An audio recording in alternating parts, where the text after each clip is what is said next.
Assalamualaikum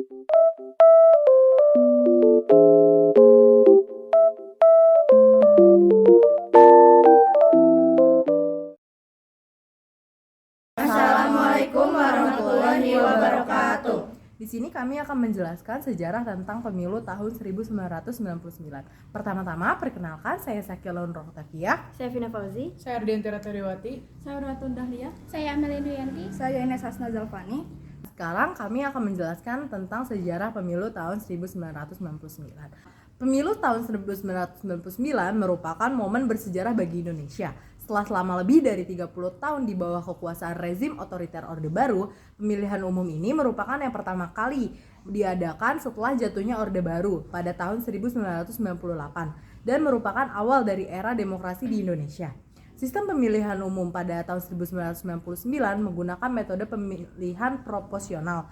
Partai-partai politik yang berpartisipasi dalam pemilu ini berasal dari berbagai spektrum ideologi, mulai dari Partai Islam hingga Partai Nasionalis. Partai-partai besar yang ikut serta antara lain yaitu Partai Golkar, PDIP, PPP, PKB, dan PAN. Hasil dari pemilu tahun 1999 membawa perubahan yang signifikan dalam politik Indonesia. Partai Golkar yang selama Orde Baru menjadi partai penguasa mengalami penurunan drastis dukungan, sementara partai-partai baru muncul dan mendapatkan tempat di parlemen. PDIP berhasil menjadi partai pemenang dengan meraih suara terbanyak pertama kali setelah lama beroposisi terhadap rezim otoriter. Pemilu 1999 membawa angin segar bagi demokrasi Indonesia dan menjadi tonggak penting dalam perjalanan demokrasi di negeri ini. Kemudian ada sejarah pemilu 1999. Nah, pemilu 1999 merupakan pemilu pertama setelah lebih dari 3 dekade Indonesia diperintah oleh kekuasaan otoriter. Sejarah pemilu 1999 dimulai dari reformasi tahun 1998 yang menggulingkan Presiden Soeharto setelah 32 tahun berkuasa. Pemilu ini diadakan sebagai bagian dari proses demokratisasi yang telah lama ditunggu-tunggu oleh rakyat Indonesia. Pemilu 1999 diikuti oleh 48 partai politik dan merupakan pemilu pertama setelah diberlakukannya Undang-Undang Nomor 3 Tahun 1999 tentang pemilu yang menghapuskan kewenangan militer dalam politik. Pemilu ini diikuti oleh lebih dari 100 juta pemilih dan berjalan dengan relatif damai, meskipun terjadi beberapa insiden kekerasan. Hasil pemilu 1999 menandai kemenangan untuk Partai Demokrasi Indonesia Perjuangan atau PDIP yang dipimpin oleh Megawati Soekarno Putri. Pemilu ini menjadi tonggak bersejarah dalam perjalanan menuju demokrasi di Indonesia dan membawa perubahan besar dalam dinamika politik tanah air. Sejak itu, pemilu 1999 menjadi momentum penting dalam meneguhkan kembali kebebasan berpendapat dan hak rakyat untuk memilih pemimpin sesuai dengan prinsip demokrasi. Sistem pemilu 1999 merupakan pemilihan umum pertama di Indonesia setelah reformasi. Sistem pemilu pada tahun ini menggunakan metode pemilihan umum langsung, bebas, rahasia, jujur, adil, dan umum. Selain itu, pemilu tersebut juga menggunakan sistem proporsional representatif dengan metode perolehan suara terbanyak. Hal ini berbeda dengan sistem pemilu sebelumnya yang menggunakan metode tertutup. Pada pemilu 1999, pemilih dapat memilih partai politik, bukan calon legislatif secara langsung. Dalam sistem pemilu ini, jumlah kursi parlemen yang didapatkan oleh masing-masing partai politik didasarkan pada persentase suara yang diperoleh oleh partai tersebut dalam pemilu. Sistem ini bertujuan untuk menciptakan representasi yang lebih adil bagi berbagai partai politik yang ada di Indonesia.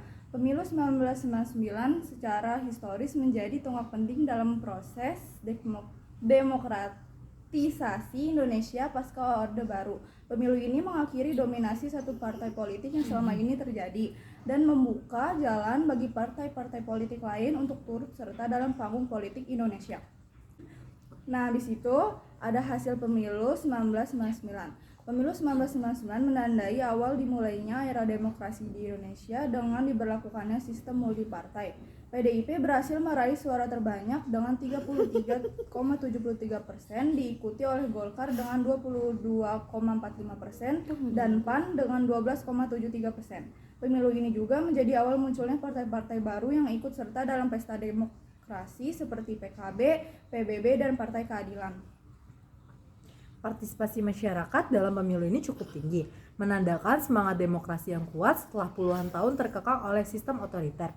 Pemilu tahun 1999 menjadi tonggak sejarah dalam perjalanan demokrasi Indonesia yang membuka ruang bagi berbagai politik untuk bersaing secara adil dalam pesta demokrasi. Hasil pemilu 1999 menandai awal dari era reformasi di Indonesia. Partai Golkar, partai yang sebelumnya sangat berkuasa di bawah Orde Baru, mengalami kekalahan dengan hanya meraih 22% suara. Sedangkan Partai Demokrasi Indonesia Perjuangan atau PDIP meraih suara terbanyak dengan 34% suara.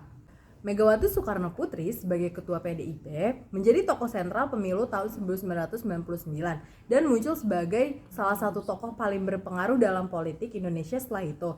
Tidak hanya itu, pemilu tahun 1999 juga menjadi awal dari lahirnya Partai Keadilan Sejahtera atau PKS yang meraih 1,4% suara dan Partai Amanat Nasional atau PAN yang meraih 7,4% suara. Hasil pemilu tahun 1999 mencerminkan perubahan besar dalam dinamika politik Indonesia setelah jatuhnya Orde Baru dan menjadi tonggak sejarah dalam perjalanan demokrasi Indonesia. Nah, sekian penjelasan tentang pemilu tahun 1999 dari kelompok kami. Kurang lebihnya mohon maaf. Wassalamualaikum warahmatullahi wabarakatuh. Terima kasih.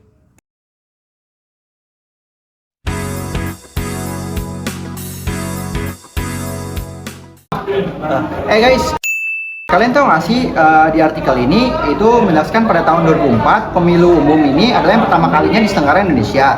Pemilihan umum ini diselenggarakan selama 2 putaran. Yang pertama itu pada tanggal 5 Juli 2004 dan 20 September 2004. Terus siapa aja paslonnya?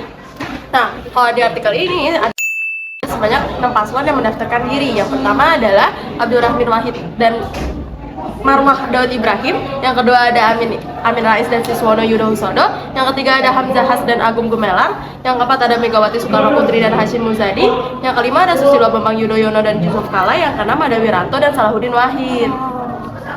Nah, terus kalau di artikel ini pada putaran pertama, Susilo Bambang Yudhoyono memenangkan putaran pertama dengan suara 33%. Megawati Soekarno Putri berada di posisi kedua dengan suara 26% dan Wiranto yang mendapatkan suara 22%. Namun, karena kelima pasangan tidak ada yang meraih suara lebih dari 50%, maka dilakukan putaran kedua yang diselenggarakan pada 20 September 2004. Alhasil, putaran kedua ini makin membuat Susilo Bambang Yudhoyono dan Yusuf Kala menang telak dengan suara 69.266.390 atau 60,62%.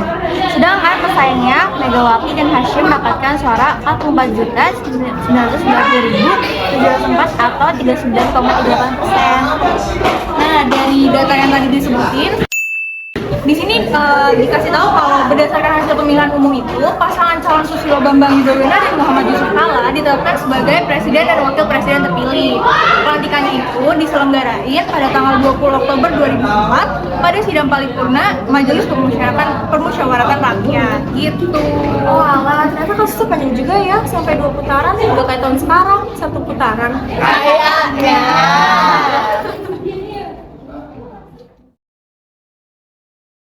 Perkenalkan, nama saya Sika, absen 38. Perkenalkan, nama saya Alicia, absen 1. Saya Michael Hendra, absen 17. Saya Fahri Masis, absen. Saya Rafael Prasetyo, absen 25. Saya Franciscus Albert, absen 9. Ini kita. Dah yuk. Di sini kelompok kami akan menjelaskan tentang pemilu tahun 2009. Jadi, pemilihan umum presiden dan wakil presiden Republik Indonesia tahun 2009 diselenggarakan untuk memilih presiden dan wakil presiden di periode 2009 sampai 2014. Pemungutan suara diselenggarakan pada 8 Juli 2009. Pasangan Susilo Bambang Yudhoyono dengan Budiono berhasil menjadi pemenang dalam 1 putaran langsung dengan memperoleh suara 60,80%, mengalahkan pasangan Megawati Soekarno Putri dengan Prabowo dan Muhammad Yusuf Kala dengan Wiranto. Kandidat nomor 1 setelah beroposisi selama 5 tahun. Presiden kelima Indonesia periode 2001 sampai 2004 sekaligus mantan wakil presiden era Abdurrahman Wahid Megawati Soekarno Putri pada 2007 menyatakan kesediaan untuk dicalonkan sebagai kandidat presiden. Kemudian dia diberi mandat oleh partainya, PDIP, untuk kembali berkontestasi dalam pemilihan presiden 2009. Megawati merupakan peserta Pilpres 2004 yang kalah saing dengan rivalnya, yang juga mantan menteri di kabinetnya, Susilo Bambang Yudhoyono. Pada tahun 2009, SBY kembali menjadi rivalnya setelah ditetapkan maju sebagai kandidat presiden. Beberapa nama diusulkan untuk menjadi pendamping bagi Megawati. Salah satunya Sri Sultan Hamengkubuwono X dari Golkar. Dari nama-nama yang ada, Prabowo Subianto dari Gerindra dipilih oleh Megawati sebagai pendampingnya. Kandidat nomor urut 2, Presiden Pertahanan Susilo Bambang Yudhoyono mengesahkan dirinya mempertahankan kursi dengan maju sebagai calon presiden pada 2009. Dia pun diusung oleh Partai Demokrat di Rapat Kerja Nasional pada 26 April 2009. Ini menjadi kedua kalinya SBY mencalonkan diri setelah kontestasi pertamanya pada 2004. Dia diusung oleh Demokrat yang berkoalisi dengan PKB, PAN, dan PKS. SBY maju bersama seorang ekonomi yang menjabat Gubernur Bank Indonesia, Budiono, sebagai wakilnya. Kandidat nomor urut 3 diisi oleh Yusuf Kala sebagai calon presiden dan Wiranto sebagai wakil presiden, kandidat dari Partai Golkar. Sekian penjelasan tentang pemilu tahun 2009 dari kelompok kami.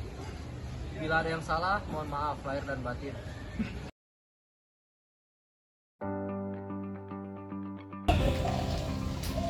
Pemilu yang akan digelar pada tahun 2014 sebenarnya memiliki peluang sukses yang lebih besar dibandingkan tahun sebelumnya, yaitu adalah pemilu tahun 2009.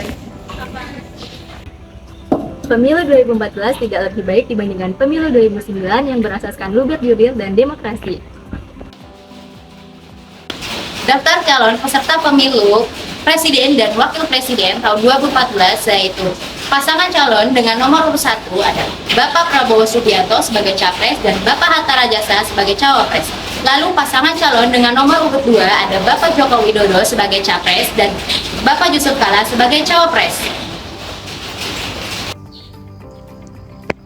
Pemilu ini menjadi yang ke-11 yang diselenggarakan oleh pemerintah. Salah satu inovasi utama pada pemilu 2014 adalah penggunaan sistem e-voting dengan harapan menerapkan sistem pemilu yang lebih modern. Sistem ini melibatkan IKTP yang telah dipersiapkan sejak 2012.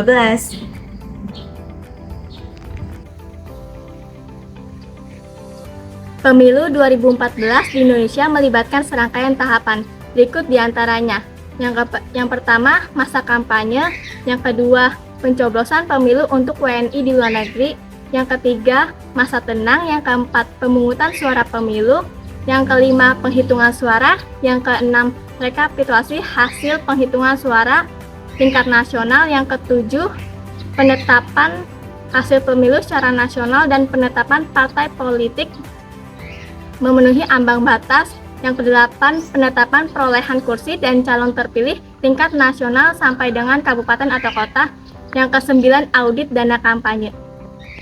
Yang ke-10, peresmian keanggotaan DPR RI, DPD RI, DPRD Provinsi, dan DPRD Kabupaten Kota.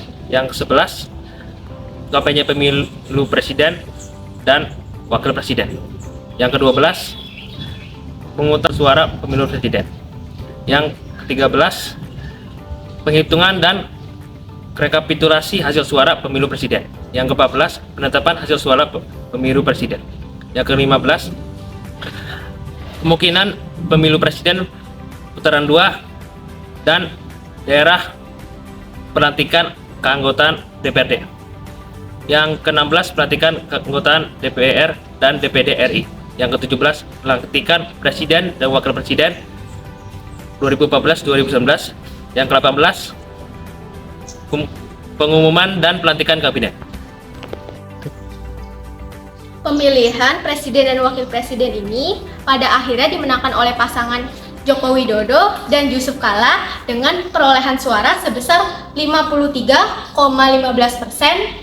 mengalahkan pasangan Prabowo Subianto dan Hatta Rajasa dengan perolehan suara 46,85%. Yang telah diputuskan oleh Komisi Pemilihan Umum Republik Indonesia pada tanggal 22 Juli tahun 2014.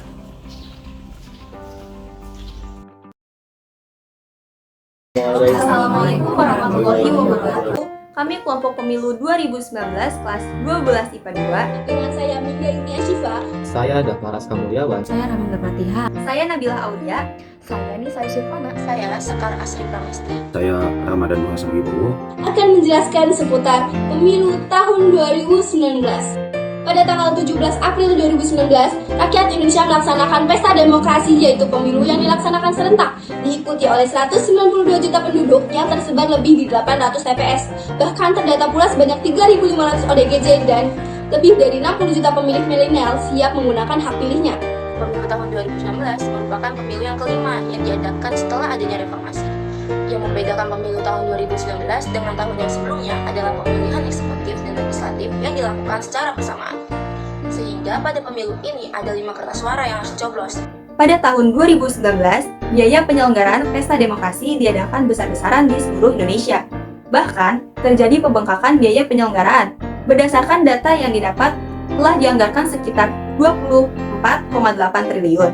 Hal ini meningkat sekitar 700 miliar dibanding pemilu tahun 2014. Pada pemilu tahun 2019, ada dua pasangan calon presiden dan wakil presiden, yaitu Joko Widodo dengan Ma'ruf Amin, kemudian ada Prabowo Subianto dengan Sandiaga Uno, dan kemudian pada pengundian nomor urut oleh KPU, nomor urut 1 diperuntukkan oleh pasangan Joko Widodo dengan Ma'ruf Amin, sedangkan nomor urut 2 diperuntukkan oleh Prabowo Subianto dan Sandiaga Uno. Pemilu 2019 ini dimenangkan oleh pasangan Joko Widodo dan Ma'ruf Amin dengan perolehan suara 55,5%, diikuti oleh Prabowo dan Sandiaga 44,5%. Dari hasil tersebut secara resmi diumumkan oleh KPU pada tanggal 21 Mei 2019 bahwa yang akan menjadi presiden dan wakil presiden pada periode 2019 sampai 2024 yaitu pasangan Joko Widodo dengan Ma'ruf Amin.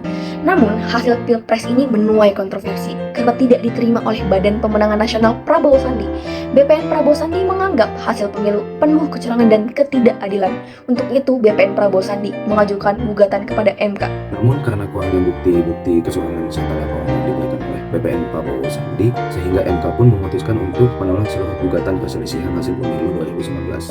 Maka Joko Widodo dan Ma'ruf Amin tetap terpilih menjadi presiden dan wakil presiden Indonesia untuk periode 2019 sampai 2024. Namun, terlepas dari benar atau tidaknya kecurangan tersebut, rakyat berharap bahwa pasangan yang terpilih nantinya akan dapat menjalankan tugas pemerintahannya dengan baik. Barangkali hanya itu saja yang bisa saya sampaikan. Sekian dari kelompok kami. Kurang lebih yang mohon maaf. Terima kasih. Wassalamualaikum warahmatullahi wabarakatuh.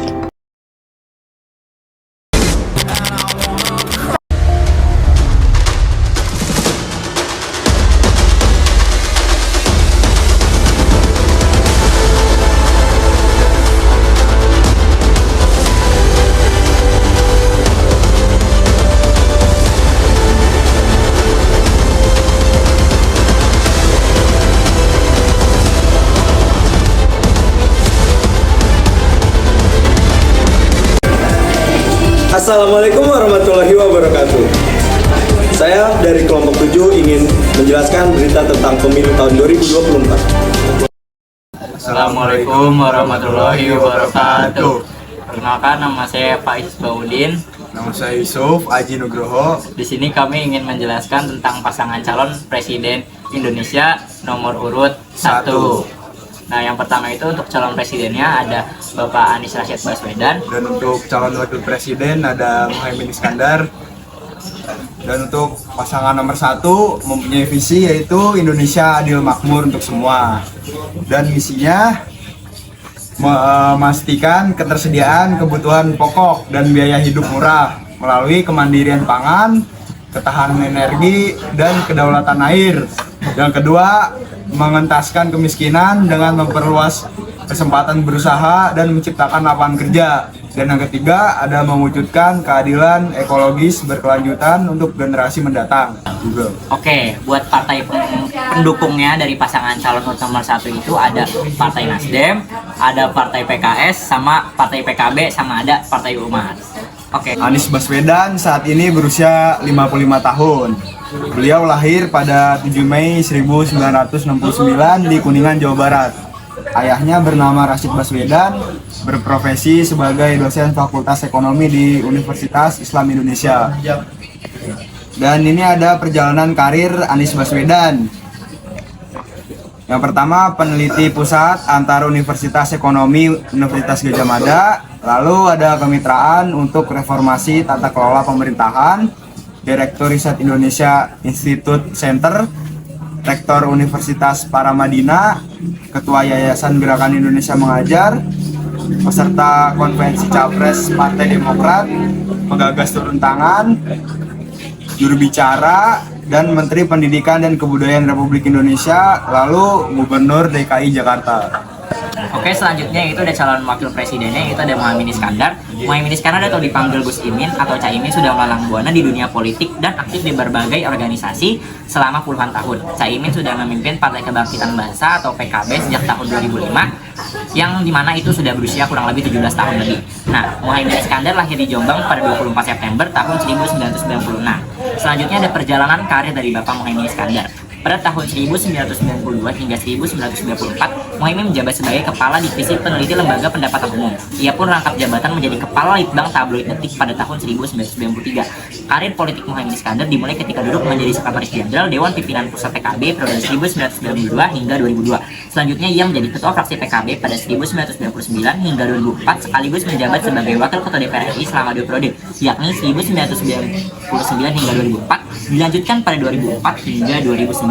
Saat itu Muhaimin menjadi salah satu pimpinan termuda DPR karena masih berusia 33 tahun. Saat itu Muhaimin juga dilantik menjadi Sekjen DPP PKB periode 2004 hingga 2005. Muhaimin Iskandar kemudian naik jabatan menempati pucuk pemimpin PKB setelah menjadi Ketua Umum pada tahun 2005 hingga 2010. Karir politik Gus Imin saat itu semakin gemilang setelah ditujukan oleh Presiden Susilo Bambang Yudhoyono untuk menjabat sebagai Menteri Tenaga Kerja dan Transmigrasi sejak 22 Oktober 2009 hingga 2014. Setelah masa jabatan Menteri selesai, Gus Imin kembali terpilih menjadi Ketua Umum PKB periode 2014 hingga 2019 dan periode 2019 hingga 2024. Pada tahun yang sama, Muhaimin menjabat sebagai Wakil Ketua DPR RI periode 2019 hingga 2024. Oke, sekian penjelasan dari kita berdua. Kurang lebih mohon maaf. Wassalamualaikum warahmatullahi wabarakatuh. Udah kan? Gantian dong. Assalamualaikum warahmatullahi wabarakatuh. Saya Jonathan Ajusiat. Saya Silver Bimo. Nah, tadi kan udah dibahas nih tentang paslon nomor urut 1.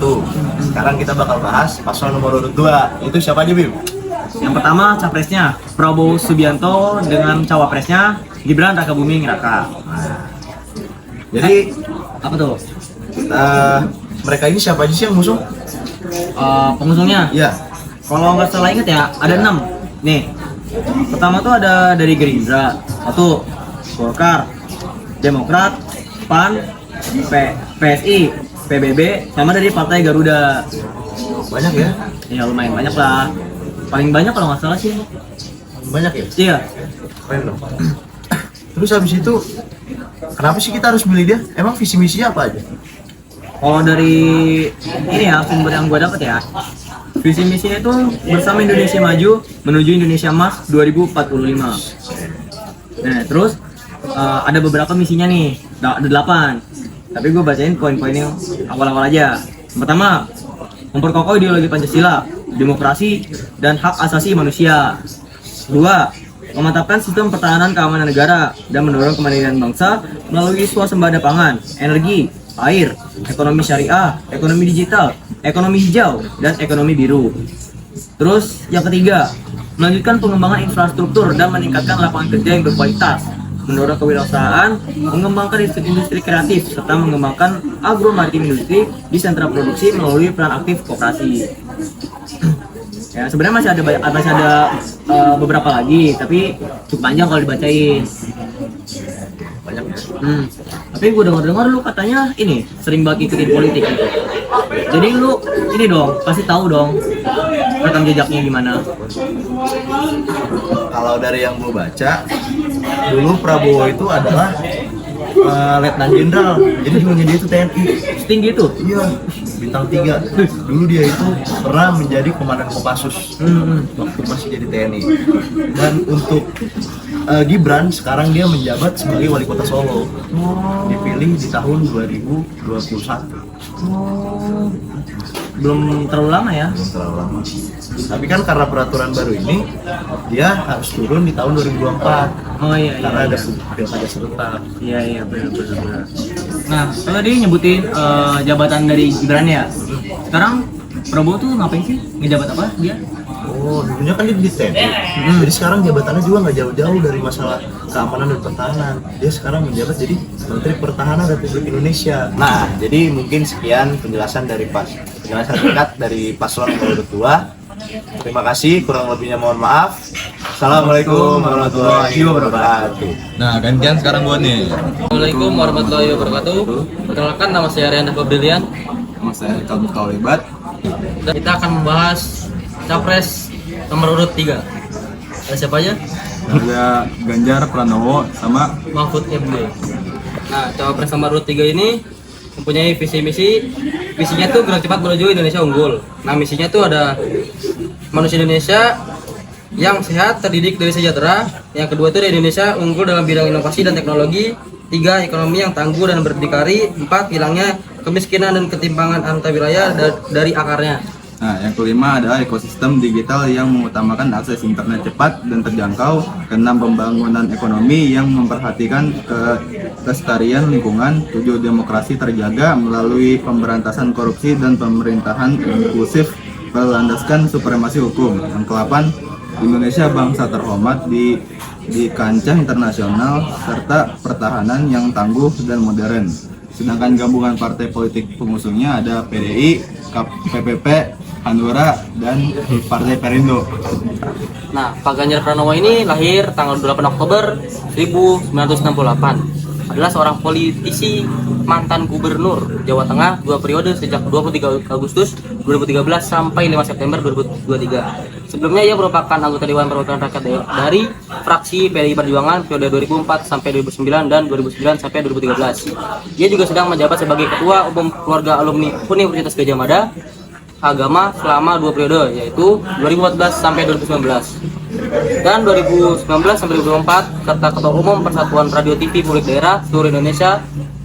Ganjar Pranowo resmi ditunjuk oleh PDI Perjuangan sebagai calon presiden dengan pendamping Mahfud MD sebagai calon wakil presiden untuk maju pada pemilihan presiden dan wakil presiden tahun 2024. Nah, sedangkan Muhammad Mahfud MD ini tempat lahirnya ada di Simpang, Madura, tanggal 13 bulan 5 1957. Agamanya Islam, perjabatan Ketua Mahkamah Konstitusi RI, masa jabatannya dari tahun 2008 sampai dengan tahun 2013. Pendidikannya 1. Madrasah Ibtidaiyah di Pondok Pesantren Al-Mardiyah Waru, Pamekasan, Madura.